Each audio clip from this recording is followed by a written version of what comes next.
আসসালামু আলাইকুম ওরহমতুল্লাহ। প্রিয় তাকদির ইসলামিক টিভির শ্রোতা ও বন্ধুরা, আশা করি আপনারা সকলেই ভালো আছেন। তাকদির ইসলামিক টিভির পরিবেশনায় আজকের গল্প অবরুদ্ধ নিশীথ, আর আমি আছি আপনাদের সাথে মোহাম্মদ আলী। গল্পটি লিখেছেন তেজস্মিতা মুর্তজা, ভিডিও এডিটিং করেছেন জে.আর. জাহিদ। তো চলুন দেরি না করে গল্পে ফিরি। আজকের গল্প অবরুদ্ধ নিশীথ। মস্তিষ্কের মধ্যভাগটা দপদপ করে উঠল, মাথা ঝাড়া মারল হামজা। দ্রুত রুমে এসে প্রেশারের ওষুধ ও দুটো ঘুমের ওষুধ খেল। তার ইচ্ছে করছে রুমটাকে ভেঙে আছাড়ে গুঁড়ো গুঁড়ো করে ফেলতে। হামজা অস্থিরতা ও ভয়কে ঘেন্না করে, ক্ষমতা ও জয় তার। সে একটা আফসোসে আজ বহুদিন যাবৎ ঘুমায় না। অন্তু মেয়েটাকে ক্লাব ঘরে তুলে নিয়ে যাবার কথা ছিল। এরকম বাড়ন্ত কাউকে পথে রাখতে নেই। অন্তুকে সে সুযোগ দিলে সে মুস্তাকিন মহানের মতন কিছুর বদলে খুঁড়তে খুঁড়তে অজগর সাপ বের করে আনত। কথা পলাশ জানতে পেরে বলেছিল, হামজা, তুমি আমার হক নষ্ট করো না এভাবে। তুমি কি জানো কাকতালীয় ওই ছোট পাখির ভাই আমার কাছে ঋণী? ক্লাব ঘর ছাড়ো, তুমি আমার ঘরে আনো। আমার ওপরে তোমার ভরসা নাই? হামজা সম্মতি নিল। অন্তুর প্রধান দুর্বলতা তার আব্বু, দ্বিতীয়টা সম্মান। দুটো লুট করতেই পলাশ সিদ্ধ হস্ত, তার হাত পাকা। কিন্তু বাজির চাল পাল্টে দিয়েছে সেই সন্ধ্যার শেষ ক্ষণেই জয় আমির। অন্তু বেঁচে গেল সেদিন, আমজাদ সাহেবও। এরপর অন্তুকে ঢাকায় তুলে নেবার কথা ছিল, কিন্তু তার মাঝে অন্তু জয়কে থুতু নিক্ষেপ করে যে আরও একবার চাল পাল্টে দেবে, হামজা তা ভাবতেও পারেনি। বিষয়টা সে জেনে বরং খুশি হয়েছিল। সেদিন জয় পলাশের রুফটপ থেকে অন্তুকে বাঁচালেও এই থুতুর বদলা নিতে হলেও জয় এবার অন্তুকে ছিঁড়ে খেয়ে ফেলবে। কিন্তু জয় তার আগেই হামজাকে না জানিয়ে এক অঘটন ঘটিয়ে বসল। থুতুর বদলে থুতুর আয়োজন করল। হামজা সেদিন অত অল্প সময়ে আর কিছু ভাবতে পারেনি। নির্বাচনের কদিন পর রেপুটেশন রক্ষার চেয়ে বড় কর্ম নেই একজন রাজনৈতিকের জন্য। নতুন অবস্থায় মানুষের মন ভাঙা চলবে না, মহান হতে হবে। সেই মুহূর্তে অন্তুকে হাতের মুঠোয় রাখার একমাত্র উপায় তার মাথায় জয়ের সাথে বিয়ে দেয়াই এসেছিল। হামজা বেডসাইড টেবিলের ওপরের ল্যাম্পটা তুলে এক আছাড় মারল। চুরমার হয়ে গেল তা বিকট শব্দ তুলে। এত বড় ভুল হামজা কি করে করেছিল সেদিন? আরও কয়েকটা ভুল হামজা করেছে এই কটা মাসে। সে মেয়েটাকে দুর্বল করতে অন্তিককে ট্রাকের চাকার নিচে পিষে ফেলেছে, পরিবারকে উচ্ছেদ করে ছেড়েছে। কিন্তু যেদি মেয়েটাকে জবাই করার সঠিক কাজটা সে করেনি, এবং সবচেয়ে বড় ভুল সে করেছে, সে জয়কে মেয়েটার কাছে ছেড়ে রেখেছে। এর পেছনেও অন্তুর একটা চাল বোধহয় খেটেছিল। অন্তুর সাথে জয়ের সম্পর্ক এতই বিশ্রী ও বিরোধী ছিল যে হামজার কখনো খেয়ালই আসেনি ওই মেয়েটার ওপর জয় নিজেকে হারাতেই পারে কোনো একদিন। রোজ মারধর, চেঁচামেচি, বৈপাক্ষিক বাগবিতণ্ডা, বোকা বোকা উত্তেজনা। হামজা যেন বিভ্রান্ত হয়ে উঠেছিল। হামজা বিছানার চাদর চেপে ধরে মেঝেতে হাঁটু গেড়ে বসল। ইচ্ছে করছে হাতুড়ি দিয়ে মাথার ওপর এক বাড়ি মেরে সবটা থামিয়ে দিতে। দরজায় নক পড়ল। একজন সার্ভিস বয় এসেছে, সাথে একটি মেয়ে। মুখে সাজগোজ, শাড়ি পরার ধরন ও ব্লাউজ দেখে বুঝে ফেলল হামজা মেয়েটা কি। সার্ভিস বয় খুব বিনয়ের সাথে বলল, স্যার, আপনার ড্রিঙ্ক ভেতরে রাখব? হামজা হেঁটে এসে বিছানায় বসে একটা সিগারেট ধরিয়ে বলল, রাখো। সার্ভিস বয় মদের বোতল রেখেও দাঁড়িয়ে আছে দেখে বলল, কিছু বলবে? স্যার, একটু লাজুক হাসল ছেলেটা। ম্যানেজার স্যার ওকে পাঠাইছে আপনার সেবার জন্য। একা আছেন, একটু সঙ্গ দরকার হতে পারে। আমাদেরকে আপনার স্পেশাল সেবার জন্য বলে দেয়া হয়েছে উপর থেকে। হামজা অবহেলার দৃষ্টি মেলে একবার দেখল মেয়েটার দিকে। আসল চেহারা বোঝার উপায় নেই, এত গাঢ় সাজ সেজেছে। হামজা মনে মনে বকে উঠল, সাজছে কত, হোয়া ভরা সাজের মাই শালিস্লাট। এই কাজে সেজে আসার কোনো কারণ খুঁজে পেল না সে। বিয়ের পর আর কখনো অন্য নারীকে ছোঁয়া হয়নি। আজ বিরহ, মনের অস্থির যন্ত্রণা অথবা অনেক দিন রিমির সঙ্গ ছাড়া থাকার ফলে পৌরুষ উত্তেজনানি হোক, হামজার ভেতরে এক প্রকার আবেশ জাগল। মদ ও নারী সঙ্গ এই মুহূর্তে খুবই দরকার। ছেলেটাকে চলে যেতে ইশারা করে মেয়েটাকে কাছে ডাকল। মেয়েটা দরজা আটকে এসে নিজেকে লুটিয়ে হামজার পায়ের কাছে বসল। হামজা হাঁটুর ওপর কবজি রেখে ঝুঁকে বসে, এক আঙুলে থুতনিটা তুলে ধরে চেহারাটা দেখে। খারাপ না, তবে মেকআপের ওপর দিয়েও 2-4টে ব্রণও দেখা যাচ্ছে। মেয়েটা একদৃষ্টে হামজার ফুলে থাকা বুক, শক্ত পেট ও বাহুর পেশি দেখছিল। শেষ অবধি অচমকা শ্যামলা বলিষ্ঠ বুকে কালো কুচকুচে পশমের উপর হাত রাখল। হামজা তাচ্ছিল্য হাসে। তার ভেতর থেকে আগ্রহ কমে আসছে। সে বেহায়া মেয়ে লোক পছন্দ করে না। মেয়ে মানুষ হবে লাজুক, পুরুষের সংস্পর্শে কুঁচকে উঠবে। এমন নারীকে ছুঁতে পুরুষ দেহ ব্যাকুল হয়। নড়াচড়ার মাঝে ইচ্ছাকৃত বুকের কাপড় ফেলে দিল মেয়েটা। হামজা দেখল, কিছুক্ষণ মুখে আঙুল নাড়ল, রাগ মাথাচাড়া উঠছে। যতবারে মেয়েটার দিকে চাইছে, তার ভেতরটা আবেদন করছে যেন চোখ দুটো রিমির লজ্জায় লাল নত মুখখানা পায়। তা না পেয়ে ভেতরের রাগ ও যন্ত্রণা বেড়ে অসহ্য পর্যায়ে চলে গেল। তার এই ৩৪ বছরের জীবনে এই শীর্ণতার বোঝা সে বয়নি আগে। তার বাপ হবার ছিল, তার একজন স্বামী হবার ছিল, সে নিজের একটা পরিবার চেয়েছে, যা তার কোনোদিন নেই। হামজার মনে পড়ল, সে পরিচয়হীন হয়েই মরতে চলেছে। তারও জয়ের মতন আগে পিছে কেউ নেই। রিমি থাকতে দেয়নি। বুকটা কেমন মুচড়ে এলো, হৃৎপেশিতে টান অনুভব হলো। সে কি সব হারাতে চলেছে? জয়, রিমি, সন্তান, ক্ষমতা?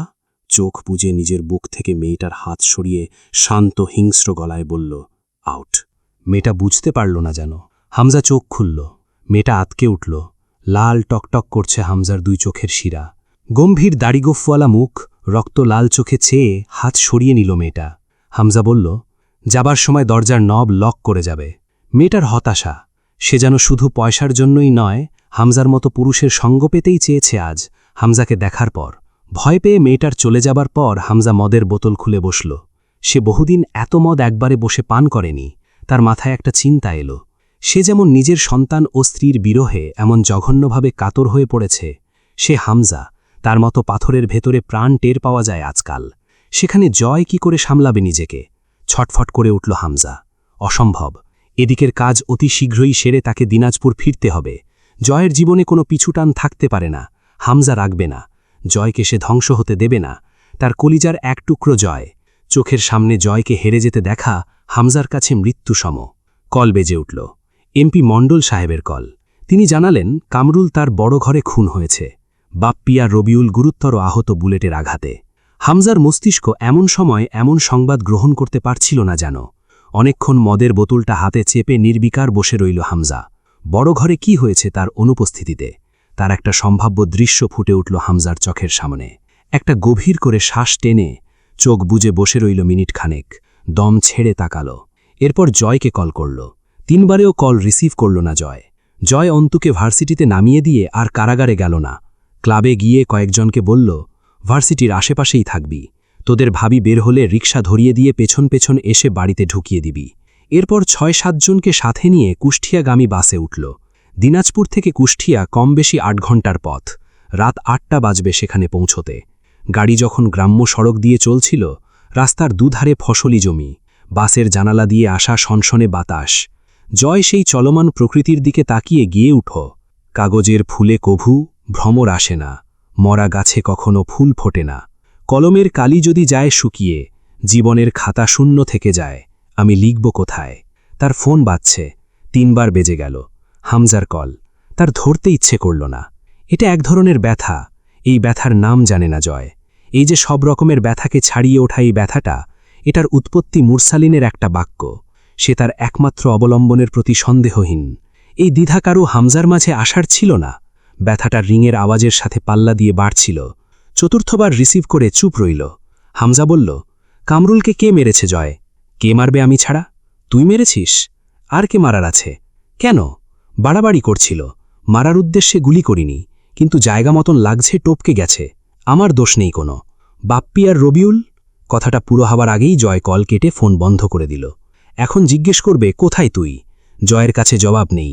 সে হামজার সাথে এভাবে কথা বলতে চায় না। রাত 8:30টার দিকে মার্জিয়ার বাপের বাড়িতে 7 জন অজ্ঞাত যুবক ঢুকল। বাড়ির লোকজনদের হাতে কেজি 5 মিষ্টি ধরিয়ে দিল। জয় চারদিকটা দেখল একবার। 2টো ঘর, দালান, ওপরে চিনের চাল, 2টো ছাপরা টিনের বেড়াওয়ালা ঘর, তার মধ্যে একটা রান্নাঘর বোধহয়। মার্জিয়া বারান্দায় হাঁটছিল উঁচু পেটটা নিয়ে। জয়কে দেখে তার ভেতরটা কেঁপে উঠল। ঘেন্নায় ভরে এলো বুক। জয়কে সবাই প্রশ্ন করল, কে তুমি? জয় বেহায়ার মতন হেসে মার্জিয়ার দিকে ইশারা করে তুড়ি বাজাল। এই তো ভাবি। কি যেন নাম? ধ্যাটশালার, বয়স হচ্ছে তো, স্মৃতিশক্তি দুর্বল হয়ে যাচ্ছে।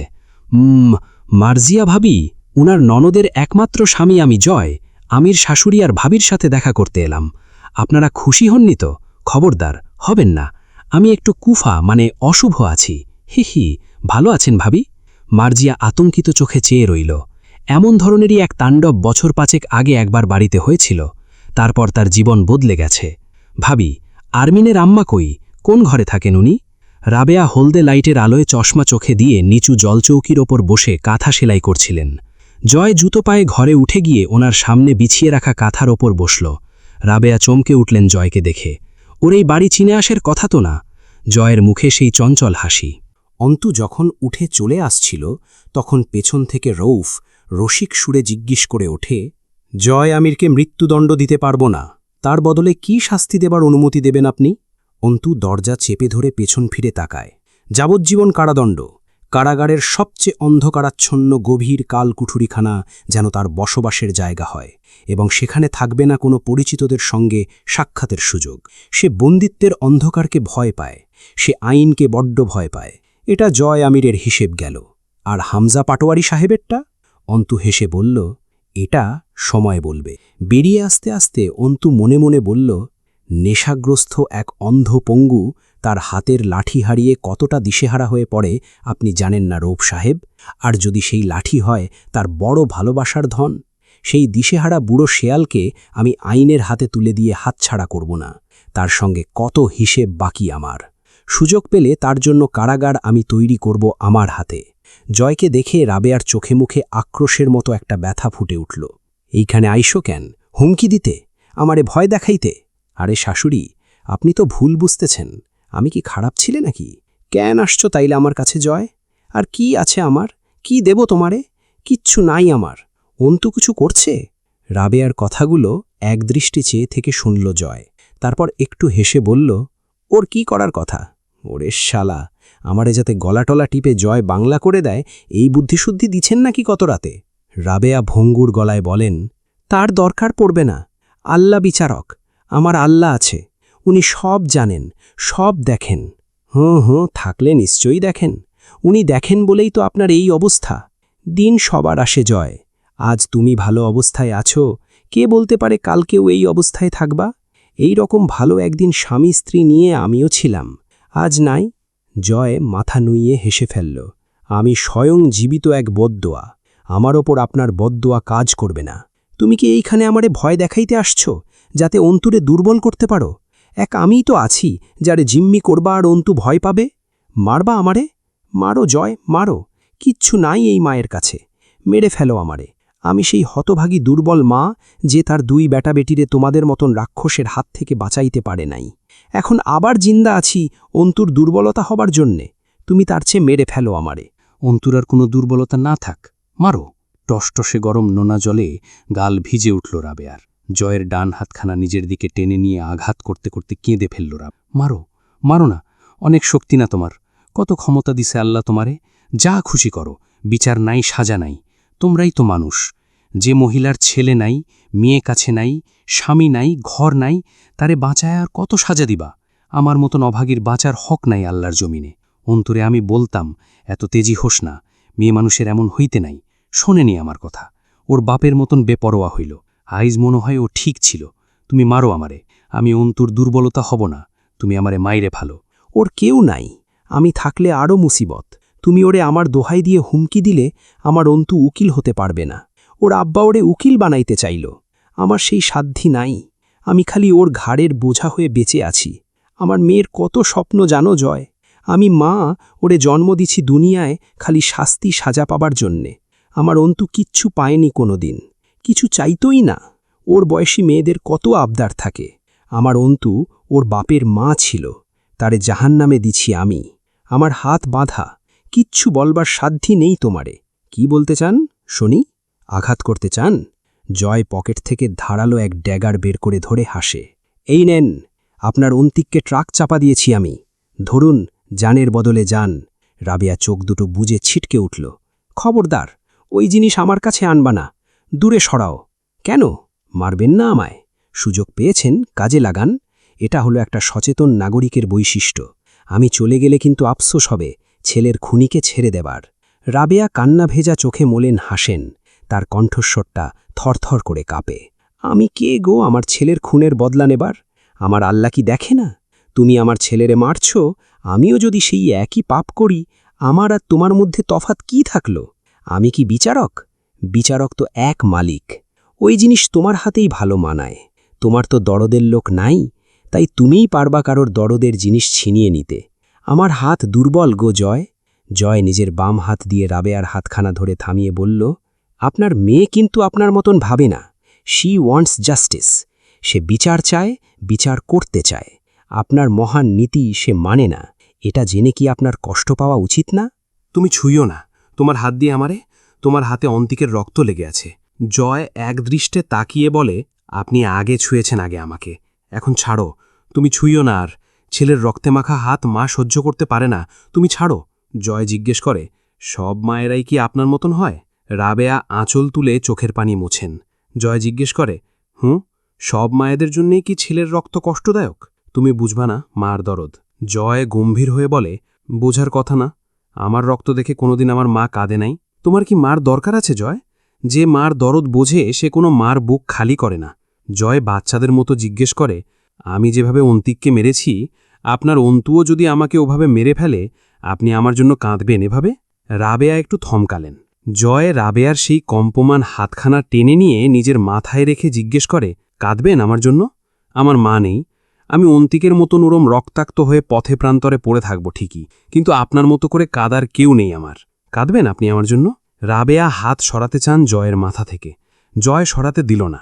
রাবেয়া জয়ের চোখের দিকে তাকিয়ে কান্না ভেজা অথচ রুষ্ঠ গলায় বললেন, সন্তানের খুনির জন্য কাঁদতে নেই। জয় হাসে। আপনি একদিন আপনাকে মা ডাকতে বলেছিলেন আমাকে। ওসব কথার কথা ছিল, তাই না? নিজের মা ছাড়া অন্যের সন্তানের জন্য কেউ কাঁদে না।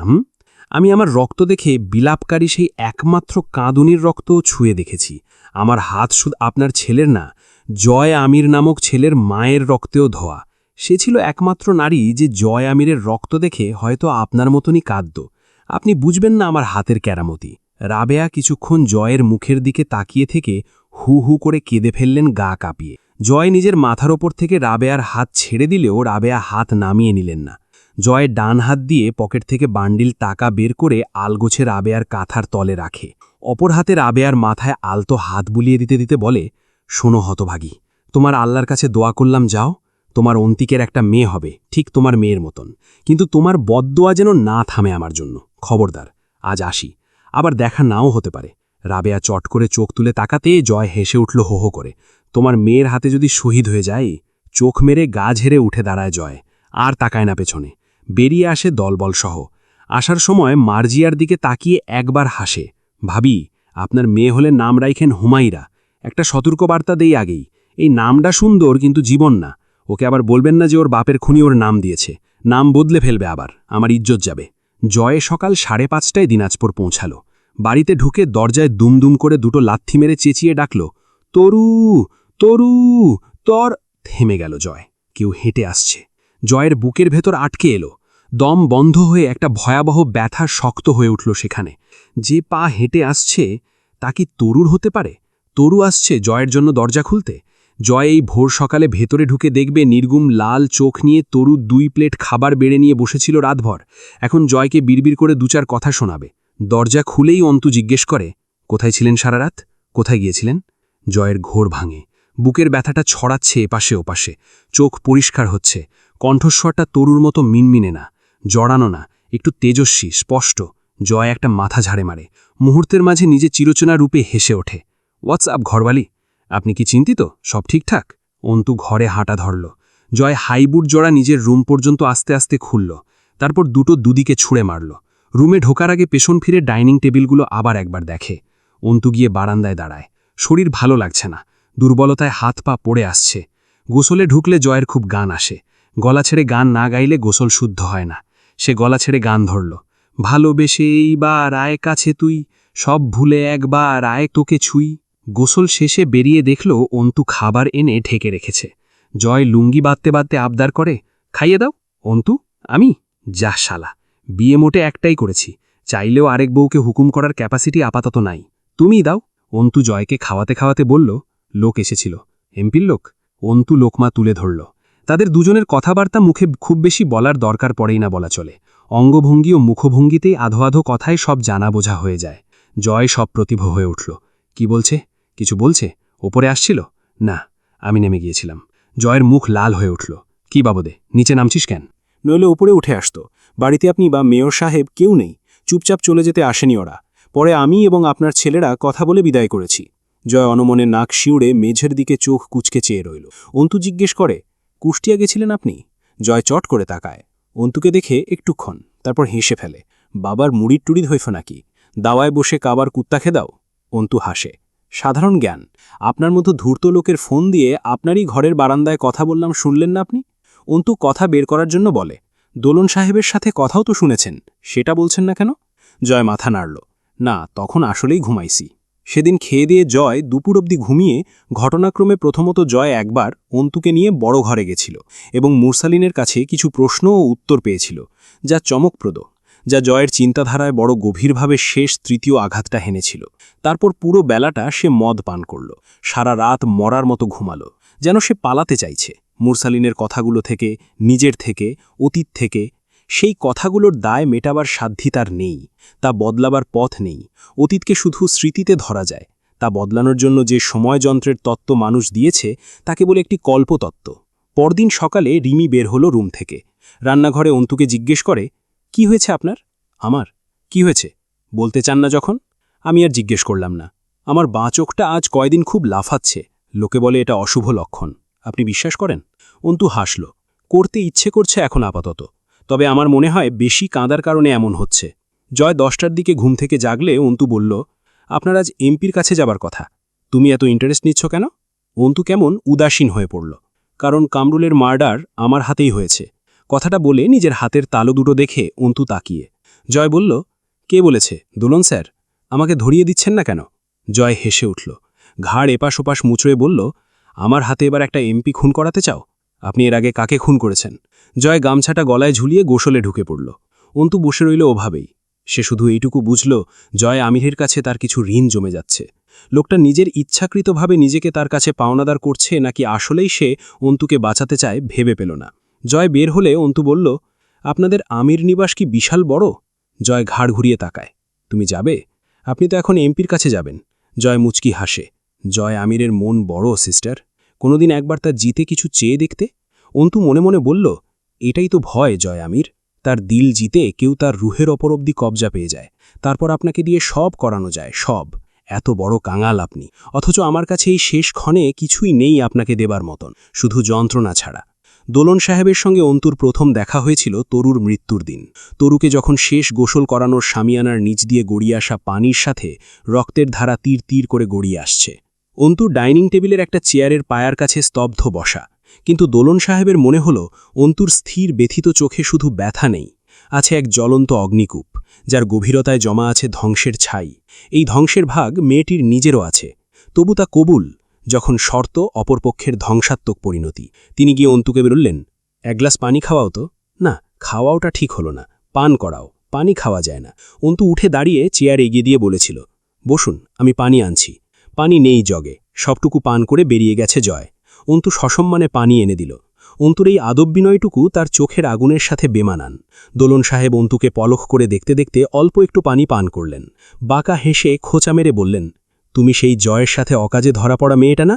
অন্তু অসীম ধৈর্যের সাথে স্বাভাবিকভাবে বলেছিল, জি, সেই মেয়ে। দোলন সাহেব খুবই অবাক হয়েছিলেন অন্তুর প্রতিক্রিয়ায়, অগোচরে সামান্য হেসেছিলেন সেদিন।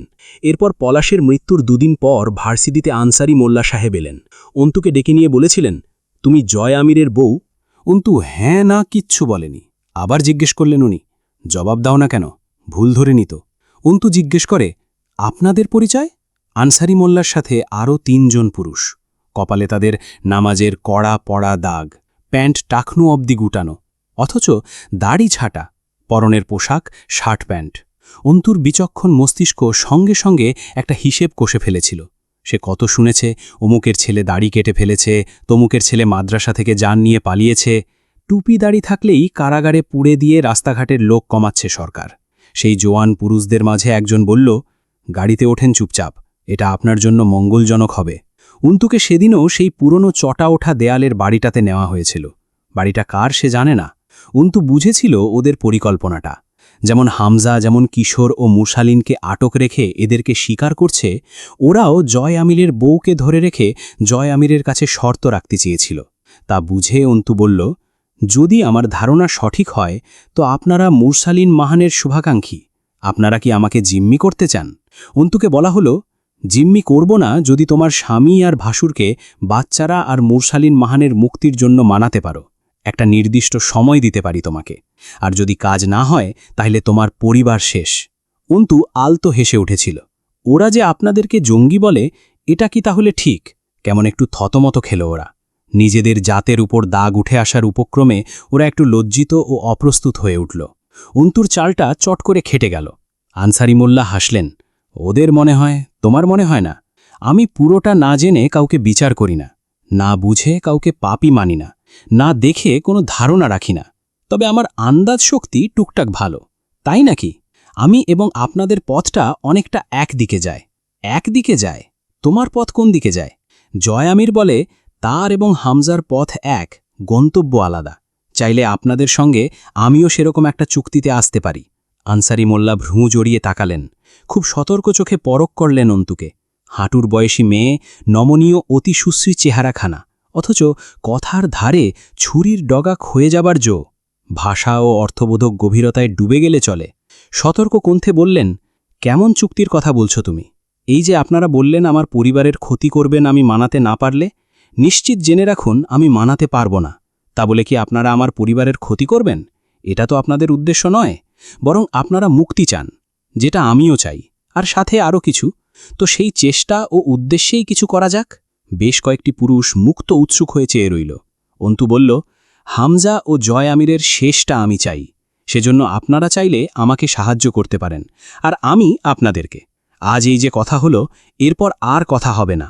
পথ নেই, তাহলে কিভাবে যোগাযোগ করব? অন্তু সব বুঝিয়ে দিল। ওদের ওয়ার্কশপে একটা লোহার আসবাব বানাতে দিন, যেমন ধরুন কোনো স্টিলের দরজা বা গ্রিল।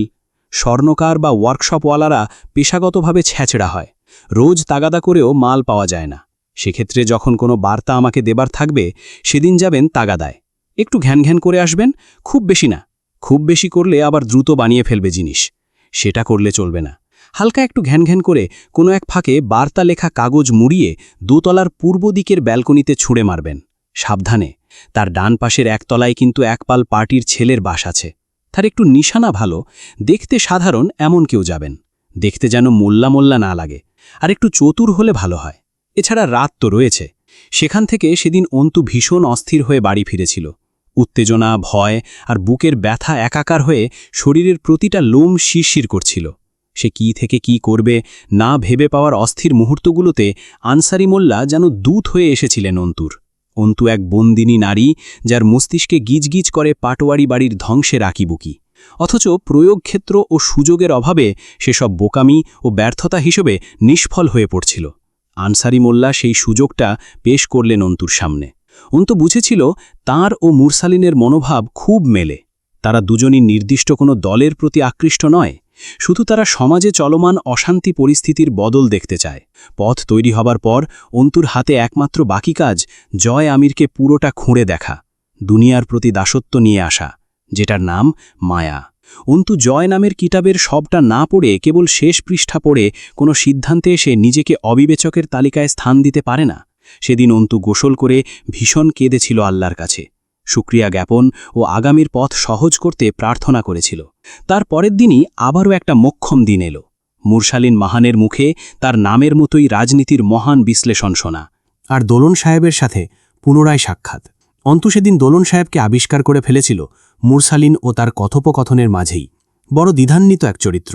তার কথাবার্তার ভেতরে লুকানো মনোভাব, আরামপ্রিয় শীতল শান্তচিত্ত, এক একটা প্রশ্ন জবাব, মুখের জটিল ভঙ্গিমা, কথার মর্ম, শব্দহীন অর্থপূর্ণ হাসি, সব মিলিয়ে অন্তু দোলন সাহেবের চোখে মুখে যে মুরসালিনের জন্য যে সুপ্ত প্রশয় দেখেছিল, তা অন্তুর পথকে আরেকটু সুগম করল। কিছু মানুষ থাকে যারা ভীষণ ছন্নছাড়া গোছের হন। এদেরকে দেখে কখনো কখনো মনে হয় এরা বোধহয় নিজেকেও ভালোমতো বুঝতে পারে না। এরা সব বুঝে, জেনে, দেখেও বড় গা ছাড়া। এদের ভেতরের সুপ্ত ইতিবাচক প্রশয় খুঁজে বের করতে একটু টানাটানি করতে হয় বটে, তবে তা বের করতে পারলে এরা উপকারী, কিন্তু তার নিজের মুখে স্বীকার করতে নারাজ। দোলন সাহেব সেই গোছের মানুষ। সেদিন বড় ঘরে ভালো ভোজ হয়েছিল, বাড়িতেও ভালো রান্না। দুপুর গড়িয়ে যাওয়ার সময় অটল মুরসালিনের সঙ্গে কথা বলে ব্যর্থ হয়ে ফিরে যাওয়ার সময় অন্তু সবিনয়ে দাওয়াত করল দোলন সাহেবকে। দোলন সাহেব ঝাড়ি মারলেন একটা, তোমার হাতে খাবার কোনো ইচ্ছে নেই আমার। জয়কে বলেছিলাম বিয়ে করিস না, মেয়ে লোক ভালো না, কি খাওয়ানোর জন্য এত তোষামুদি ডাকাডাকি। বলতে বলতে উপরে উঠে এসে টেবিলে বসে পড়লেন। অন্তু হাসল। সেদিন নিজে হাতে বসিয়ে খাইয়েছিল অন্তু দোলন সাহেবকে। এক মনে খাচ্ছিলেন দোলন সাহেব। অন্তু আরও পরখ করে দেখছিল ওনাকে। দোলন সাহেব খেতে খেতেই বলে উঠলেন, তোমার মতন জোচ্চোর মেয়ের চোখ ভয়ঙ্কর, বড় বড় সভ্যতা গিলে হজম করে ফেলতে পারে। আমি ভোলা ভালা মানুষ, ওই চোখ দিয়ে আমাকে দেখো না। সেই সভ্যতা যদি পাপের হয়, এখানে আপনার রায় কেমন স্যার? আমি উকিল, জজ না, রায় দেওয়া আমার কাজ না। প্রতিটা মানুষের ভেতরে নিজের জন্য এক একটি জজ থাকে, যার নাম বিবেক। আমি সেই জজের কাছে রায় চেয়েছি স্যার। আচ্ছা, আমি কি ব্যাটা ছেলে মুরসালিনের উজবুক কথার দ্বারা অত্যাচারিত হয়ে আবার তার মহিলা রূপের কাছে এসে ফাঁসলাম? আরাম করে খেতে দাও, নয়তো বলে দাও আমি খাচ্ছি, এটা তোমার সহ্য হচ্ছে না, হাত ধুয়ে উঠে পড়ি। আমারও স্বপ্ন আপনার মতন আইনজীবী হওয়ার। কথায় তো জটিলভাবে বলবে না। তোমার বাক্য অপূর্ণ, তাতে বহুমুখী অর্থ প্রকাশ পায়। পরিষ্কার করে বলো, ছিল নাকি আছে? অন্তু প্রসঙ্গ বদলাতে আর একটু ভাত জোর করে তুলে দিল দোলন সাহেবের প্লেটে। সরল গলায় বলল, স্যার আমি তো আপনার ছাত্রী বয়সী হব। স্যার আপনার আইনে কি ওই নিষ্পাপ বাচ্চারা কোনোভাবে দোষী, এবং সেই দোষের শাস্তি ওই অবরুদ্ধ কুঠুরি হতে পারে? কি বলতে চাচ্ছ কি তুমি? অন্তু বিনয়ের সাথে বলল, স্যার আমি প্রশ্ন করেছি মানে জবাব চাইছি, কিছু বলছি না। জবাব দিলে খুব খুশি হতাম। দোলন সাহেব মাংসের হাড় চিবোতে চিবোতে অনেকক্ষণ ধরে অন্তুকে এই পর্যায়ে দেখেছিলেন সেদিন। তারপর বলেছিলেন, তোমার উদ্দেশ্য আমি জানি না, কিন্তু মেয়ে তুমি জানো খুব কম। তুমি যে বিষয়াদি নিয়ে ভাবছ তার সূত্রপাত শতাব্দী প্রাচীন। আজকালের দু একটা ঘটনা দিয়ে ইতিহাসকে প্রভাবিত করার চেষ্টা করো না। তুমি কিছুই জানো না, চারপাশ বোঝো না। আমি জানি স্যার, আমার সীমা আমি জানি, এবং আমি আপনাকে নিশ্চিত করে বলতে পারি আমার নারী মন শুধুই ওই ছোট বাচ্চাগুলোর জানের মুক্তি চায়। আমি আর কিছুই জানি না, নাদান এক অবলা মেয়ে স্যার, আর না এর বেশি জানতে চাই। কিন্তু ওই বাচ্চাগুলোর তো কোনো ইতিহাস নেই, ওরা তো শুধু নিষ্পাপ নির্যাতিত প্রাণ। এইটুকু জানা তো আমার সঠিক স্যার।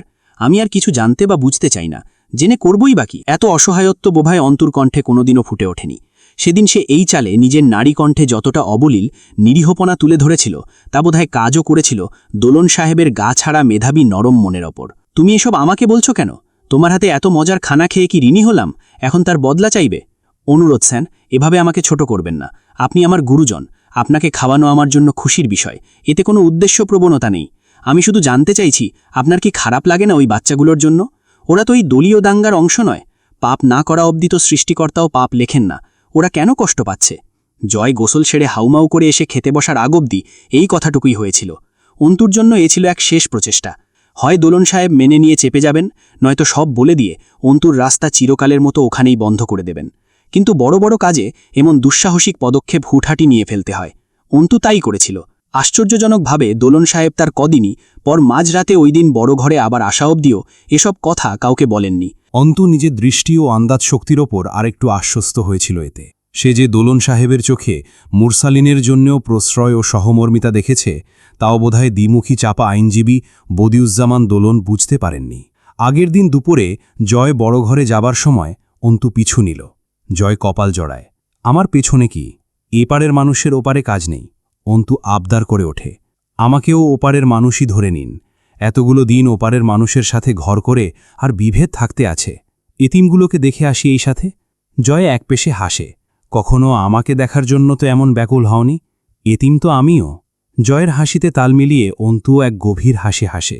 সরল গলায় বলে, আমি আপনাকে এতিম হিসেবে পাইনি জয় আমির, আসামি হিসেবে পেয়েছিলাম। আসামি এতিম হলে সে দায় কেন আমার? জয় হেসে মাথা দোলায়, ঠিক। কেন যাবেন এখন ওখানে? কথা শেষ হয় নাই জঙ্গি মুরসালিনের সাথে, ওর আরও কিছু বলার আছে। রসিকতা ছেড়ে স্বল্প সহজ জবাব দেওয়া জয়কে অন্তুর নতুন লাগে। সে জয়কে গভীর চোখে দেখে কয়েকদণ্ড। জয় এখনও হাসে, কিন্তু সেই হাসি শুধু জয়ের ধারাবাহিতা বজায় রাখতে যেন। প্রাণ খুলে হাসতে জয় বাধা পায় কোথাও। কিছু একটা তাড়া করছে আজ 3টে দিন। এই হাসিতে চিরচেনা জয় নেই। অন্তু গিয়েই আব্দুল আহাদের কাছে হাঁটু গেড়ে বসে ওর মাথাটা কোলে তুলে নেয়। জ্বরে শরীর পুড়ে যাচ্ছে, চেতনা নেই বললেই চলে। জয়কে দেখে মুরসালিন উঠে বসার চেষ্টা করল, কেশে উঠল কয়েকবার। কাশির চাপে নাক দিয়ে রক্ত উঠে এলো। তার সেই সুদর্শন পৌরুষ রূপ আর নেই। বিদ্রোহের ছাপও অসুস্থ ক্ষতবিক্ষত মুখের মলিনতায় ঢাকা পড়ে গেছে। তবুও মুরসালিন হাসল। কি খবর রে? জয় একটা মেশিনের সাথে এক হাঁটু খাড়া করে হেলান দিয়ে বসে। চুপচাপ কিছুক্ষণ দেখে মুরসালিনকে। তোর বাপের অর্ডারে সেদিন আমির বাড়িতে হামলা হয়নি, তাই তো? এই তো বলতে চাস? এছাড়া কিছু বলতে চাইলে বানাতে হবে। সত্যি বলতে এটাই। জয় ঠোঁট উল্টে মাথা নাড়ে। মোল্লারা কত নিষ্পাপ হয়। মোল্লা কি? মানুষ জন্মালে কোনো না ধর্মের হয়েই জন্মায়। পরবর্তী জীবনে সেই ধর্ম পালন তার কর্তব্য। এতে কোনো দ্বিমত নেই। আর তা করলে যদি কেউ মোল্লা হয় তো খারাপ কি? তুই বারবার ভুলে যাস আমি সৈয়দ বংশের হলে তুইও আমির বংশের বংশধর। তোর কি মনে হয় তোর পূর্বপুরুষেরা তোর আর তোর চাচার মতন বেদুইন নাস্তিক ছিল? না তো, না তো। শুনেছি তোর দাদুভাই একজন মহৎ ধর্মপ্রাণ মাতব্বর ও সাহসী মুক্তিযোদ্ধা ছিলেন। মোল্লা মোল্লা করছিস কেন? ধর্ম মানুষকে সরল পথ দেখায়। এজন্য মানব জীবনে ধর্ম বারবার উঠে এলেও তা কখনো মানুষে মানুষে বিভেদ করে না। আমি মোল্লা, তুই কি? মোল্লাটাই বা কি? আর কে বলেছে তোকে আমি মোল্লা? পারিবারিকভাবে আমাকে ধর্মশিক্ষা দেওয়া হয়েছিল, কিন্তু আমি তা পালনই করতে পারিনি ঠিকমতো। তবু কিছু আছে, অন্তত তোর মতো বিপথে বোধহয় যায়নি। আমি কোনো দল বা সংগঠনের নই জয়, আমি মুক্তিকামী। তাতে শতভাগ ধর্ম নেই। জয় তাচ্ছিল্য করে বলে, তো বলতেছিস তোর বাপ স্বাধীনতা বিরোধী ছিল না? এ কথা আগেও হয়ে গেছে, বারবার একই প্রশ্ন করতে আসবি না। আর আসব না, আজ বল। মুরসালিন জয়ের দিকে তাকিয়ে কেমন অদ্ভুত হাসি হাসে, তারপর বলে, আমার ধারণা তারা স্বাধীনতা বিরোধী ছিল না, তারা মূলত এই তথাকথিত স্বাধীনতা বিরোধী ছিল। এক দেশের পরাধীনতা থেকে মুক্ত হয়ে আর এক দেশের গোলামি খাটা এই স্বাধীনতার বিরোধী ছিল। এবং তোরা যেটাকে স্বাধীনতা বলিস, ওরা আসলে সেই স্বাধীনতার বিরোধী ছিল। এটা অন্যায় হলে তারা অপরাধী, রাজাকার। এ কথা আমি রোজ স্বীকার করি। জয় জিজ্ঞেস করে, সেদিন যদি তোর বাপ আমির বাড়িতে আক্রমণ না করে তাহলে কারা করেছিল? না বললে মেরে ফেলবি। কথা প্যাচাস না মুরসালিন। যে প্রশ্নটা তোর কমপক্ষে ২০ বছর আগে আমার আব্বাকে করা উচিত ছিল, তা আজ এত কিছুর পর আজও শেষ বেলায় সব ধ্বংসের মহাক্ষণে দাঁড়িয়ে আমাকে করছিস, তার জবাব দেবার ইচ্ছে আমি কোথাও খুঁজে পাচ্ছি না। জয়, কি করি বলতো? জয় অনেকক্ষণ মুরসালিনের দিকে চুপচাপ তাকিয়ে রইল, পরে নজর ঝুঁকিয়ে বলল, এতদিন ভেতরে প্রশ্নটা আসে নাই, কারণ উত্তরটা আমি নিশ্চিত জানতাম। আজ সেই নিশ্চিত জানা উত্তরে একটু অনিশ্চয়তা আসছে, তা দূর করতে আসছি। ভনিতা করিস না, বল, আর কোনোদিন জিজ্ঞেস করব না। মুরসালিন আস্তে আস্তে উঠে বসার চেষ্টা করে। হাত পা যেন ব্যথায় মুরসালিনের সঙ্গ ছাড়তে চাইছে। কোনো রকম হেলান দিয়ে বসে কাস্তে কাস্তে বলে, তো সেই নিশ্চিত জানা অবাস্তব উত্তরের ওপর এই সামান্য অনিশ্চয়তাটুকু আনতে আমার পরিবারসহ আরও অনেকের বহুত কঠিন মূল্য চুকাতে হয়েছে। তোর ভুলভাল বিশ্বাসেরও কত দাম জয়, তা টলাতে কত রক্ত, কত চোখের পানি, কত হাহাকার ঢালতে হয়েছে। সেই সাথে তোর ধ্বংস তো আছেই। বড়লোকদের ব্যাপারই আলাদা বল। জয় হাতের তালু দিয়ে মুখ থেকে মাথার চুল অবধি সাপটে নিয়ে ঘাড়ে ঠেকায়। ক্লান্ত গলায় জিজ্ঞেস করে, কেন মারা হলো আমের পরিবারকে? মুরসালিন একটু তীব্র গলায় জানায়, তোর বাপ জানাব জাবেদ আমির সাহেব বামপন্থী রাজনীতিকে সমর্থন করতেন। জয় যেন কথা বলতে ভুলে যায়। বেশ কিছুক্ষণ পর আস্তে করে শুধু উচ্চারণ করে সে, কমিউনিস্ট। মুরসালিন মাথা নেড়ে সায় দেয়, কমিউনিস্ট। যুদ্ধের পর তোর বাপ চাচা দুই ভাই দুই পথে পা বাড়িয়েছে। তোর চাচা গেছিল ত্রাসে, আর কলেজ জীবন থেকেই তোর বাপ কমিউনিস্ট পার্টির সাথে জড়িত হয়ে পড়েছিল। যখন তোর বাপ মরেছে একজন সক্রিয় কমরেড হিসাবেই মরেছে। এরপর আশা করি বাকিটা তোকে আর অআয়ের মতো ধরে ধরে বোঝাতে হবে না। জয়ের মাথাটা একটুখানি চক্কর মেরে উঠেছিল বোধহয় সে সময়। চোখ দুটো বুঝল সে। আমের নিবাসে ঘটে যাওয়া সেই মৃত্যু অনুষ্ঠানের পর থেকে ২০টা বছর ধরে সে যা পুষেছে ভেতরে, তার প্রেক্ষিতে যা যা তার সঙ্গে হয়েছে, সে যা যা করেছে, জীবনের এই পর্যায়ে এসে যেই জায়গায় এসে দাঁড়িয়েছে, সবটা একবার বৃত্তের মতো ঘুরে এক বিন্দুতে স্থির হল। জয় আমিরের এই জীবনটা ভুল ও বৃথা। মুরসালিন বহুবার বলেছে, কখনো কখনো কিছু কাঠামো যে প্রেক্ষাপট, ভিত্তি ও উদ্দেশ্যকে কেন্দ্র করে গড়ে ওঠে, তা পরবর্তীতে পর্যায়ক্রমে বাস্তব প্রয়োগে অকার্যকর ও হিতে বিপরীত হয়। সুবিধার জন্য গড়ে উঠে ক্রমে তা অসুবিধারজনক হয়ে ওঠে। সেই কাঠামোর ওপর দ্বিধা জটিলতার প্রলেপ লেগে যায়। কমিউনিজম কাঠামোটি তেমন কিছুই হয়তো। তা গড়ে উঠেছিল শোষিত মানুষদের কাতরতা রোধে। একই সমাজে কেউ গরিব, কেউ ধনী। গরিবেরা ধনীর গোলাম, নেই তাদের ন্যায্য প্রাপ্তি, পরিশ্রমের মূল্য, খাটছে কেবল খাটছে। ডিম দেয় হাঁস, খায় দারোগা ১২ মাস ধরনের ব্যাপার। কিন্তু কেউ জমিদার, কেউ তার জমির হালচাষি। এই সমাজকে বদলাতে একবার সাম্যবাদী সমাজতন্ত্রের উদ্ভব হল। এটা সেই সমাজের কল্পতত্ত্ব যেখানে কেউ রাজা নয়, আর কেউ রাজা না হলে বাকিরা প্রজা হয় না। সুতরাং সেখানে সবাই রাজা, তারাই প্রজা। পরিশ্রম যেই করুক তার ফল কেউ বেশি বা কম পাবে না, কেননা তার মালিকানা পরিশ্রমকারীর নয়, সমাজের। কোরবানির মাংস ভাগের মতো। সবার নিজস্ব কোরবানির পশুর একাংশ সমাজের হাতে যাবে। সমাজ সেখান থেকে জনপ্রতি সবার জন্য সমান ভাগে ভাগ করে সবার চাহিদা মেটাবে। কিন্তু কোরবানি একটি উৎসর্গ, পরিশ্রম করে ফলানো ফসল তা নয়। সবাই সমান পাবে, এটা হলো সমবন্টন তত্ত্ব। তবে এটা ন্যায্য প্রাপ্তি কিনা তা নিয়ে সন্দেহ আছে বটে। যে পরিশ্রম করছে সে পাচ্ছে, এটা তার অর্জন, কিন্তু কেউ পরিশ্রম না করেও সেই সমান পাচ্ছে। এটাও বোধহয় সেই অসম বন্টনের পর্যায়েই পড়ে। যদিও সাম্যবাদের ভিত্তি অনেকটা এরকমই, তবু কখনো কখনো কোনো অঞ্চলের সামাজিক পরিস্থিতি, যখন ধানমন্ডি অভিজাত এলাকা ও তারই পাশে গড়ে ওঠা মোহাম্মদপুর বস্তির মতন হয়ে ওঠে, তখন সমাজে সমাজতন্ত্রের বড় প্রয়োজন পড়ে যায়। ধানমন্ডিতে বাংলাদেশের শীর্ষ নেতাগোষ্ঠী, শিল্পজীবী ব্যবসায়ীদের বাস, যেখানে টাকা পকেটে থাকা ওয়ালেট টিস্যুর মতন। নাকে সর্দি এলে একটা নট বের করে নাক মুছে ডাস্টবিনে ফেলা ব্যাপার। তারই পাশে মোহাম্মদপুর বস্তির অভুক্ত পেটের চোঁচো আওয়াজের রোল, মাটিতে গড়াগড়ি খাওয়া নোংরা হাড্ডিসার শরীরগুলো। গ্রামের খেটে দিন 2 লিটার ঘাম ঝরিয়ে ফসল ফলানো কৃষক পায় না ন্যায্য মূল্য, কিন্তু ধানমন্ডিওয়ালাদের সিন্ডিকেটে বাজার গরম। খেটে খাওয়া আরেক শ্রেণীর মানুষের জন্য আধা কিলো আলু 1 টুকরো রৌপ্য। ধানমন্ডিওয়ালাদের কারখানায় পুড়ে কয়লা হওয়া শ্রমিকের পরিবার পায় না শ্রমিকের জানের মূল্য, অথবা শ্রমজীবীরা বেঁচে থাকতেও পায়নি ন্যায্য পারিশ্রমিক। এই সময় সাম্যবাদের জয়গান গাইতে ইচ্ছে করে চট করেই, যেভাবে গেয়ে উঠতেন কাজী নজরুল ইসলাম। দেখিনু সেদিন রেলে, কুলি বলে এক বাবুসাব তারে নিচে ফেলে দিলে ঠেলে, চোখ ফেটে এলো জল, এমনি করিয়া কি জগৎ জুড়িয়া মার খাবে দুর্বল। যে কোনো অঞ্চলের স্বাধীনতা সংগ্রামের পরবর্তী অবস্থা যুদ্ধরত অবস্থার চেয়ে বেশি ভয়াবহ হয়। বাংলাদেশ গঠনে মুক্তিযুদ্ধ পরবর্তী পরিস্থিতিও এই নীতি এড়াতে পারেনি। রাষ্ট্রীয় সম্পদের ব্যাপক ক্ষতি, তার ওপর ভারতে থাকা শরণার্থীরা ফিরলে আরও সংকট বাড়ল। আওয়ামী সরকারের দুর্বল নেতৃত্ব, অধিপত্য বিস্তারের নেশা, অদক্ষতা আর খুবই ভালো পর্যায়ের দুর্নীতি আকাশ ফুঁড়ে ওঠার জোগাড় হয়েছিল। চারিদিকে হাহাকার আর দুর্নীতি সমানুপাতিক। হাহাকার যত বাড়ছে, আরেক শ্রেণীর মানুষের দুর্নীতিও সমান বা অধিক হারে।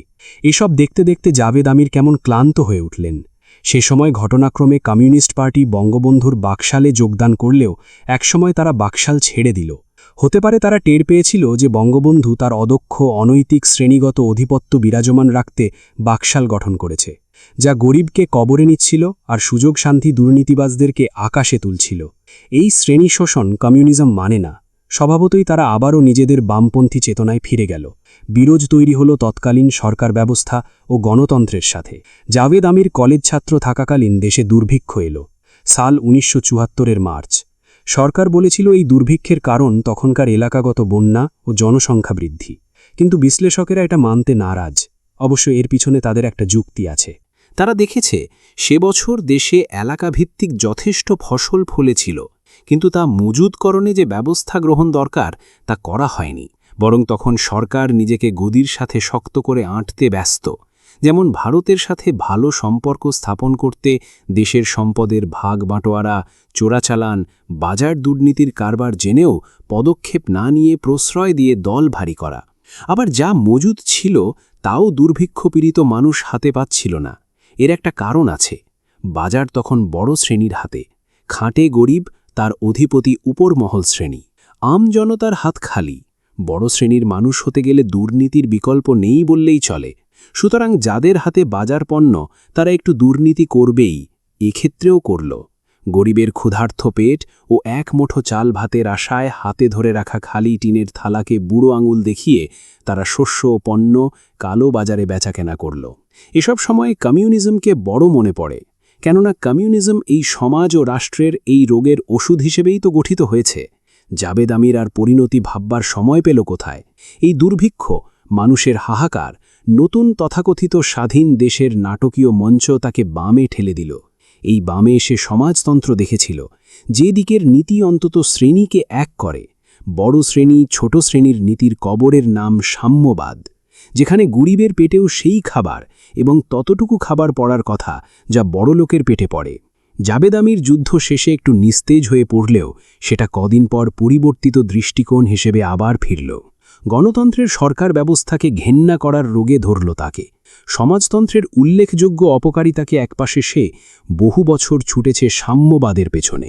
পরিশ্রমী শ্রমিকদের ঘাম ও গরিবের পেটের ক্ষুধার মূল্য চাইতে চাইতে সংসার জীবনে আসতে তার বয়স হয়েছিল 31। জয়নাল আমিরের সাথে তার সম্পর্ক এক জটিল রূপ নিয়েছিল। দুজনেই দুজনের কর্মকাণ্ডকে বাধা দেবার চেষ্টা করেনি। দুটোই সঠিক তাদের কাছে। জয়নাল মানুষ মারে, তাদেরকে মারে যাদের ওপর জাবেদের ক্ষোভ রয়েছে, কারণ তারা শোষক শ্রেণী, যার বিরুদ্ধে জাবেদের আক্রোশ যাত্রা।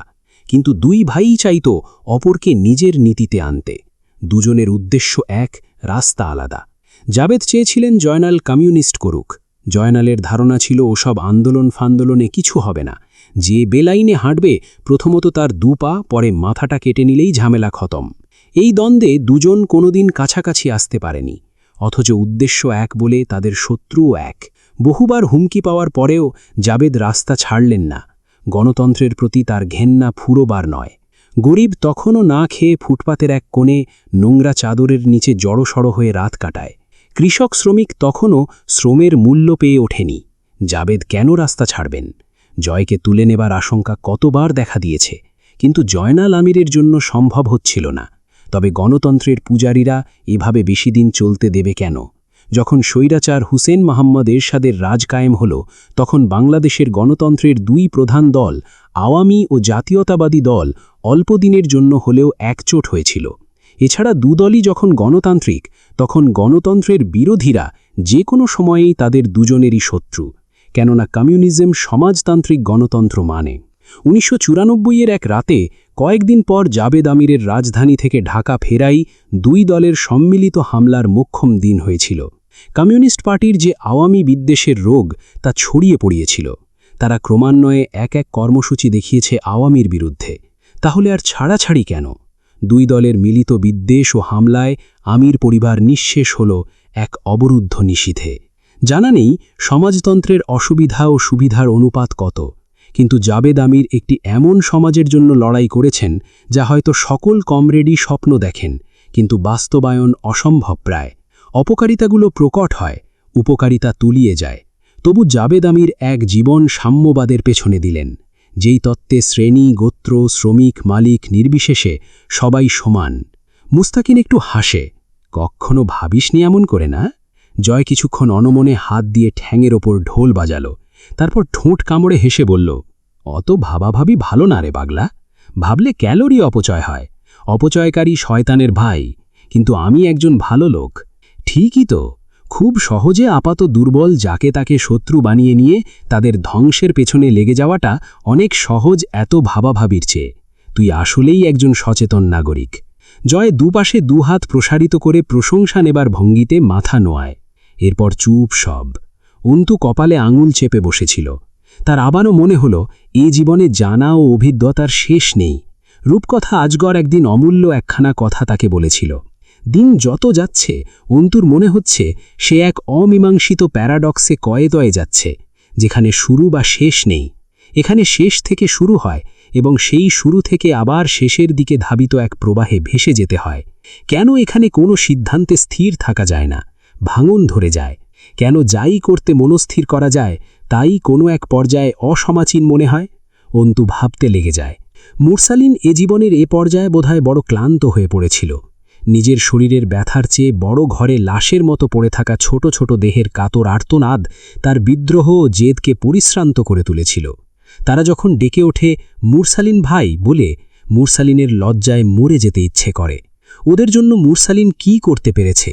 ওদের নিস্তেজ, অসুস্থ, ক্ষুধার্থ, পিপাসার্থ শরীরগুলো মৃত্যুর প্রহর গুনছে, আর সেই প্রহর খুব কাছে। মুরসালিন আন্দাজ করল হামজা এখনও ফেরেনি। ফেরার পর ঘটনাচক্র পাল্টি খাবে, সবকিছুতে একটা ধাক্কা লাগবে। সেই ধাক্কার প্রস্তুতিই চলছে যেন চারদিকে। হামজা বুঝবে মুরসালিনকে দিয়ে তার স্বার্থ হাসিল হবে না। সব বিগড়ে গেছে, সাথে মুরসালিন অটল, এবং মুরসালিনের দিনের শেষ সেখানেই। সেই প্রেক্ষিতেই মুরসালিন এই দিন প্রথমবারের মতন জয়কে কাতর কণ্ঠে বলেছিল, সঞ্জয়, তোরা যে ভয় পাস এরা বড় হয়ে জঙ্গি সন্ত্রাস, তোদের বিরোধী হয়ে উঠবে, মাদ্রাসাগুলো এসব তৈরির কারিগর, তোদের কথাই রইল। ওদেরকে ওদের বাড়ি পৌঁছে দে, ওরা আর মাদ্রাসায় যাবে না। আমাকে একটা কাগজ আর কলম দে, আনসারি চাচার কাছে চিঠি লিখে দিই, মাদ্রাসার স্থগিত কার্যক্রম বন্ধ করে দেয়া হোক। জয় উঠে দাঁড়ায়। অন্তু ছটফট করে উঠল। সে কিছু বলতে চায় এই মুহূর্তে, যা বলাটা অনিবার্য দরকার। তার আগেই মুরসালিনকে এমন সিদ্ধান্ত নিতে দেয়া যাবে না। কিন্তু জয় বেরিয়ে আসার জন্য পা বাড়ালে মুরসালিন ডেকে বলে, দুটুকরো কাগজ আর কলম দে আমাকে, শেষমেশ একটু আঁকিবুকি করি। অন্তু জয়কে সেদিন মদ খেতে দিল চুপচাপ। সে খুব ভাবল। জয়কে দেখল, ওই জটিল চেহারায় অনুশোচনা আছে কিনা ঠিক বোঝা যায় না, কিছু ঝাল পকোড়া, কাঁচা আদা মচমচ করে চিবিয়ে খাচ্ছে। আরাম করে বসে মনোযোগ সহকারে ড্রিঙ্ক তৈরি করছে, যেন সে সেই মদের তরলে ডুবতে চায়, কিছু খুঁজতে চায়। এক বোতল রাম খুলে কয়েক ঢোক ঢক ঢক করে গিলল। আবার কি মনে করে একটা ড্রিঙ্ক বানাতে বসল। 1 শট রাম, লিকুইড, বিট লবণ, চিনি, সোডা ওয়াটার, লেবুর রস, আইস কিউব। তার চোখে মুখে চিন্তার ভাব নেই। অন্তু হিসেব কষে। জয় বারবার বলে তার জীবনে অভিজ্ঞতা বেশি। অন্তু টের পায় আসলেই অতিরিক্ত বেশি। সেক্ষেত্রে জয় আজ আর চমকায় না, থমকায় না, চিন্তাভাবনা ও পথ বদলায় না, এবং যেন সে জানে কি হবে, কি হচ্ছে, কি হতে পারে। সব জেনে সে সেদিকে বড় আরাম করে 1 কদম 2 কদম করে এগিয়ে যাচ্ছে। প্রেমপূর্ণতা সেটা জয়ের ক্ষেত্রে। জয় তার প্রেমকে আলিঙ্গন করতে এগোচ্ছে। পরদিন দুপুরে কামরুলকে মারার দায়ে এমপির কাছে অন্তুকে ধরিয়ে দেওয়ার প্রসঙ্গ উঠলে জয় বলেছিল, আমার হাতে এবার একটা এমপি খুন করাতে চাও? অন্তু জিজ্ঞেস করে ও জবাব পায়নি। এর আগে অন্তুকে কারোর হাতে তুলে দেওয়ার প্রশ্নে জয় আমির কার প্রাণ নিয়েছে? জয় গোসল শেষে বেরোলেও অন্তু একবার জিজ্ঞেস করেছিল। জয় গ্রাহ্যই করেনি। অন্তু বসল বিছানার উপর। সেদিকে 1বার 2বার তাকায় জয়, নজর সরিয়ে শার্টের বোতাম লাগাতে লাগাতে আয়নায় নিজেকে দেখে স্মিত হেসে মাথা নাড়ে। Don't listen to your heart my boy, cause it's on your left side, and the left side is the direction of destroying anything, everything. Then you have to fucked up and get turned over on your way. সেদিন জয় চারদিকের এত বিক্ষিপ্ত বিচ্ছিন্ন কর্মসূচি ফেলে সে অন্তুকে নিয়ে রওনা হলো ঘোড়ার হাটের দিকে। এমপির সাথে দেখা করা ফরজ ছিল, কারাগারে যাওয়ার ছিল। শরীর ও মনের ভেতরটায় কেয়ামতের তাণ্ডব অগ্রাহ্য করে অন্তুর হাতটা ধরে বাসে চেপে বসল বাঁশের হাট থেকে ঘোড়ার হাটের উদ্দেশ্যে। বাসের ভেতরে এক মহিলা, বয়স 45-এর ওপারে, কিন্তু সাজসজ্জায় কিশোরী হবার প্রয়াস। এটা খারাপ না, কিন্তু জয়ের গা চুলকানি আছে এসবে। তার ওপর মহিলাটি বিশাল এক পর্বতের অত বড় ব্যাগ দেখিয়ে জয়কে বলল, ভাইয়া, এটা একটু উপরে তুলে দেবেন প্লিজ। জয় দুপাশে মাথা নাড়ে। না খালা, প্রশ্নই ওঠে না। মহিলা চিকন সুরে চিটমিট করে উঠল, মানে? খালা মানে কি? খালা মানে হলো সম্বন্ধীর চেংড়ি। What nonsense! আমি খালা? খালা মনে হয় আমাকে? না, তোর মতন দামড়া মহিলাকে খালা মনে হবে, এত ভালো না আমার রুচি। মহিলা কথা ভুলে গেল। সম্বন্ধীর কি? খালা? বেয়াদব লোক, অসভ্য, জানোয়ার, এক্ষুনি শিক্ষা দিচ্ছি। কত বড় সাহস! এসব জঙ্গল থেকে উঠে আসে। রাবিশ! কন্ট্রাক্টর? কন্ট্রাক্টর ফুল অ্যাকশন মুডে এসে দাঁড়ালো। জয় শুধু সেদিকে তাকিয়ে দাঁত বের করে হিহি করে হাসল একবার। কন্ট্রাক্টর পরিমরি করে সালাম ঠুকে আবার চলে যায়। জয় মহিলাকে সবিনয়ে বলল, যাই হোক, আমি দিন দিন ভালো হয়ে যাচ্ছি, তাই আপনাকে প্রাণপ্রিয় বাংলা ভাষায় বলতে পারলাম না যে এই শালি, খাসি শালি, নাম বাস থেকে, নয়তো আধমনে ওজন বিশিষ্ট কোমরের ওপর দুম করে এক লাথি মারব, জানালা ভেঙে বাসের বাইরে গিয়ে পড়বি। যান, নিজের সিটে যাইয়ে বসেন, ব্যাগটার উপর এখন আমি পা রাখব। জয় ব্যাগটা বাসের মেঝেতে পায়ের কাছে এগিয়ে নিয়ে পাদানি বানিয়ে আরাম করে বসে। অন্তু লজ্জায় কুকড়ে উঠল। এত অসভ্য জঙ্গলি একটা লোকের সাথে সে যাচ্ছে, ইচ্ছে করল বাস থেকে নেমে যেতে। মুখে 2 হাত চেপে বসে রইল। মহিলা কাচুমাচু হয়ে নিজের সিটে বসে। অন্তু বলে, এত জাহিল কেন আপনি? নারীকে ইজ্জত দিতে কোথায় ব্যথা পান? জয় খুব বিজ্ঞের মতো বোঝালো অন্তুকে, ব্যথা না ঘরোয়ালি, এটা একটা চিন্তা। কেউ একজন বলেছিল, যদি সবাইকে ইজ্জত দেই তো বেইজ্জত করব কার? বিষয়টা কিন্তু আসলে ভাবার মতো, ঠিক না? অন্তু কপালে একটা চামড় মারে। জয় সাবধান করল, নিজে চাপড়ে কপাল ফাটিয়ে আমার দোষ দেবে। সরল পাইসো তো লুটে খাচ্ছ, নট ফেয়ার। ঘোড়াহাটের গ্রাম্য ঐতিহ্যের রূপ বদলেছে। আমির নিবাস এ অঞ্চলে ভৌতিক বাড়ির লোককাহিনীতে পরিণত হয়েছে। মুক্তিযুদ্ধের সময় রাজাকারদের হামলা হওয়া বাড়ি ওটা। এছাড়া এ বাড়িতে জলিল আমিরের মাথা কাটা অত্যেপ্ত আত্মা ঘুরে বেড়ায় জাবেদ আমিরকে দেখেছে লোকে। সরকার দ্বারা বাজেয়াপ্ত হওয়া বাড়িটা 2010-এ জয় হাইকোর্টে রিট করে কত কি করে তা ফেরত এনেছিল, কিন্তু কখনোই তাকে এ বাড়িতে আসতে দেখা যায় না তেমন। ফটকের সামনে দাঁড়িয়ে স্থির দৃষ্টিতে কিছুক্ষণ কি যেন দেখল জয়। লোহার ফটকে মুড়িচা ধরে খসে পড়ছে। বাড়িটা হান্টিং হাউসের খেতাব না পেলে এটুকু অক্ষত থাকত না নিশ্চিত। ভৌতিক অতীতের গল্প প্রচলিত থাকায় লোকে আশেপাশে আসে না, কিন্তু চোরের কাছে ভূত কাবু। রাত পেরোলেই বাগানের দামি দামি গাছ উধাও হওয়া ঠেকাতে জাবেদ আমির ও জলিল আমিরের মাথা কাটা ভূতও পারেনি। অন্তু অবাক হয়ে দেখে আমির নিবাসের সীমানার মাঝে দাঁড়িয়ে থাকা চিলেকোঠা বিশিষ্ট দোতলা বাড়িটিকে। চারধারে বিশাল প্রাচীর, লতানো উদ্ভিদ ও শ্যাওলায় ঢাকা পড়েছে। প্রাচীর ঘেরা সীমানার পরিমাণ বিঘাখানেকের কম হবে না। অন্তুর মনে হল পরিত্যক্ত প্রাসাদ বটে। বিশাল এক বহরে বুক উঁচু করে দাঁড়িয়ে আছে বিস্তৃত এক পতিত ভূমির মাঝখানে। উত্তর দিকে প্রাচীর ঘেঁষে শান বাঁধানো মৃত পুকুর। পাকা পাতা, শ্যাওলা ও নোংরায় জল আলকাত্রার মতো দেখা যায়। বাড়িটা জলিল আমিরের অভিজাত রুচিবোধের পরিচয় বহন করছে এখনও। আমির নিবাস জানান দেয়, ঐতিহ্যের মাঝেও আধুনিকতাকে ঠেসে ঠেসে ভরে রাখা যায়। ফটকে চাপ দিতেই মরিচা ধরা ধাতব আওয়াজ উঠল। জয় আলগোছে অন্তুর হাতখানা চেপে ধরে বলে, ঘরোয়ালি, আপনার পছন্দ হয়েছে শ্বশুরবাড়ি? অন্তু পুরনো দ্বিতল বাড়িটির দিকে দৃষ্টি রেখেই জিজ্ঞেস করে, আপনাদের পারিবারিক পেশা কি ছিল? জয় হাসে। অন্তুর কানের কাছে মুখ এগিয়ে নিয়ে ফিসফিস করে বলে, আমার পারিবারিক ব্যবসা যেহেতু ইল্লিগাল কিছুই হবে। এই যেমন ধরো মুরগির দুধ, পাঠার ডিম, মাছের লেগ পিসের স্মাগলিং, এরকম টাইপের অনৈতিক ব্যবসা ছিল। অন্তু কটমট করে তাকিয়েও হেসে ফেলল অনিয়ন্ত্রিতভাবে। জয় তা দেখে নাক কোচকায়। বাড়ির আশপাশ নজর ঘুরিয়ে দেখতে দেখতে বলে, মশলা, কয়লা, পেট্রোলিয়াম টাইপ কাঁচামালের ব্যবসা ছিল। অন্তু একটা দীর্ঘশ্বাস ফেলে। এক মুহূর্তের জন্য তার মস্তিষ্কে একটা অযাচিত বাচ্চা বাচ্চা খেয়াল এলো। ঘটনাক্রমে সে ঐতিহ্যবাহী বিশাল এক ব্যবসায়ী বনেদি বাড়ির বউ হয়ে গেছে। মানব মস্তিষ্ক এমনই জটিল। হুটহাট পরিস্থিতি ভুলে সুখের চিন্তায় মত্ত হতে তার পরিস্থিতির কাছে অনুমতির দরকার পড়ে না। বাড়ির সীমানায় পা ফেলার পর জয়ের শরীরটা আচমকা ঝাঁকুনি খেয়ে উঠল সামান্য। অন্তু তা টের পায়, আর চোখে একবার দেখে। কেউ তাকে বলে দেয়, জয় আমির জীবন্ত পাথর। সেই পাথর তবে জীবন যেহেতু আছে, তাই আজও সে শিউরে ওঠে ভূতকালের ঘটনাগত আতঙ্কে। অন্তুকে নিয়ে ভেতরে এগিয়ে যায় জয়। দু চারজন ওদেরকে পেছন থেকে ঘুরে দেখে যায়। কৌতূহল ও সমীহে ভরপুর তাদের চেহারা। এই আমিরদের নুন খেয়ে তাদের দিন চলেছে। আজ আমিরেরা ঘোড়াহাটের অতিথি। জয়কে সবাই এক নজর দেখতে দাঁড়িয়ে থাকে টাক ফাটা রোদে। জয় পেছন ফেরে না, সোজা গিয়ে প্রবেশ দরজায় দাঁড়ায়। শালকাঠের দরজার হুড়কোখানা ভারী লোহার, তার সাথে কত পুরনো এক জং ধরা তালা ঝুলছে। মাকড়সার জাল ও নোংরায় হাঁচি উঠে এলো। অন্তু দরজাটা দেখে, তার উচ্চতার ৩ গুণ কমপক্ষে। কালো হয়ে উঠেছে নংটা। চাবি ঢুকতে চাইছিল না। অন্তু খেয়াল করে শুধু তালার জং দায়ী নয় এর জন্য, বরং জয়ের হাত ঘেমেছে। হাতের মৃদু কাঁপুনি বোধহয় চোখে ধরা পড়ল। চাবি ভেতরে ঘুরলেও তালা আটকে রইল। অন্তুকে নিজের পেছনে সরিয়ে হাই বুট দিয়ে দুমদুম করে দুটো লাথি মারল তালার ওপর। ছিটকে খুলে এলো তালা। জয় দরজা ঠেলে না। দরজা ঠেললেই চোখের সামনে বিছিয়ে যাবে সদর ঘর।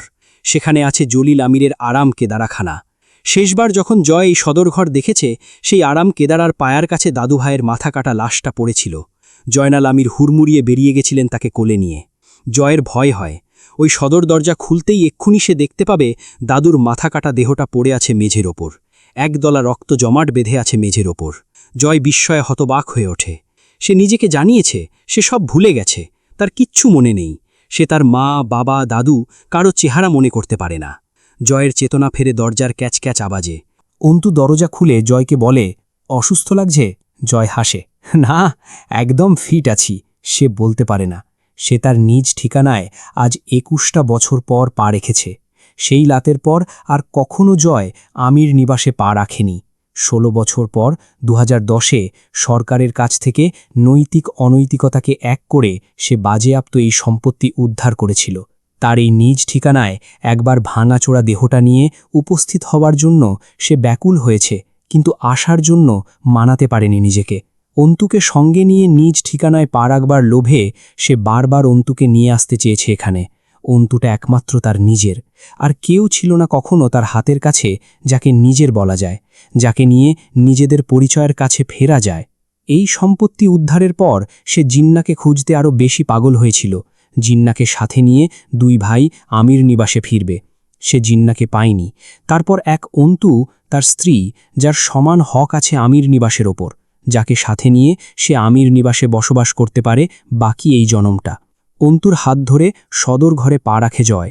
কোথাও একটু পরিবর্তন নেই, শুধু আসবাবগুলো ২ যুগের ব্যবধানে পুরনো হয়েছে, ধুলোর স্তন পুরু হয়েছে সেসবের গায়ে। মাকড়সারা নিজেদের রাজত্ব গড়ে তুলেছে ঘরের আনাচে কানাচে। জয় স্তব্ধ পায়ে দাঁড়িয়ে থাকে, চোখ দুটো আলতো করে বুঁজে নেয়। শিকারী এই বাড়িতে তার শৈশব কৈশোরের হক ছিল, সে বঞ্চিত হয়েছে। এই অভিজাত্যে, এই বনেদি আবাসস্থলে তার ঠাঁই মেলেনি, অথচ এর সবটাই তার অধিকার ছিল। অন্তু চারদিকটা চোখে গিলে নিতে চায়। বিশাল হলরুমটা ধুলোয় স্নান করেও এক টুকরো আভিজাত্য হারায়নি। জানালা খুলে দিল অন্তু। পশ্চিমে ঢলতে থাকা সূর্যের চকচকে আলো আছড়ে পড়ল ঘরটার ভেতরে। বহু বছরের অবরুদ্ধ নিশীথের আধার কেটে আলো পড়ল সেখানে। ঘরটা কি চমকে উঠল এতে? ধুলোয় ভারী হয়ে ওঠা মখমলের পর্দা ঝুলছে জানালায়। অন্তু এই দিনক্ষণে এক অদ্ভুত ও অচেনা অনুভূতি প্রবণতার শিকার হয়েছিল, যা নারীসুলভ, আবেগপ্রবণ, যা এড়ানোর সাধ্য নারীর থাকে না। অন্তুর ভেতরে কেউ খোঁচায়, এটা তার শ্বশুরবাড়ি। এই আসবাব, ঘর, সংসার, গোটানো বাড়িখানায় তার নারীত্বের অংশীদারিত্ব রয়েছে। সেই বাড়ির বউ। অন্তু বিস্ময় থমকে ওঠে। ভেতরের যে অংশ তাকে এসব কথা বলছে, তা কি জানে আজ অন্তু কেন এসেছে এখানে? অন্তু কি বলতে চায় তার স্বামী নামক আসামিকে? তাহলে এই দ্বিধা কিসের? অন্তুর ভেতরটা চিড়ে যাচ্ছে কি? বিভক্ত হয়ে উঠছে তার চিত্ত। দোটানা বড় যন্ত্রণাদায়ক। সেই দোটানা অন্তুকে হতবিভ্বল করে তুলল। ভেতরে কোথাও একটা নারীসুলভ দাবির সাথে তার সিদ্ধান্তের তুমুল লড়াই শুরু হয়েছে। অন্তু অবাক হয় এই ভেবে, আজও কোথাও একটা তার ভেতরে নারীত্ব আছে, সেই নারীত্ব যা তার ভেতরে মৃত ঘোষিত হয়েছে সেই কবে। অন্তু ছটফটিয়ে ওঠে, ফিরে আসে হলঘরের মাঝখানটায়। জয় সেই আরাম কেদারায় বসা, মৃদু দুলছে জলিল আমিরের চেয়ারখানা। এই চেয়ারে জলিল আমির বসেছিলেন সেই রাতেও। দাদু যাতে বসতে না পারে বা বসলেও হেনস্থা হয়, এজন্য জয় মুঠো ভরে ধুলো মাটি এনে চেয়ারে মেখে রাখত।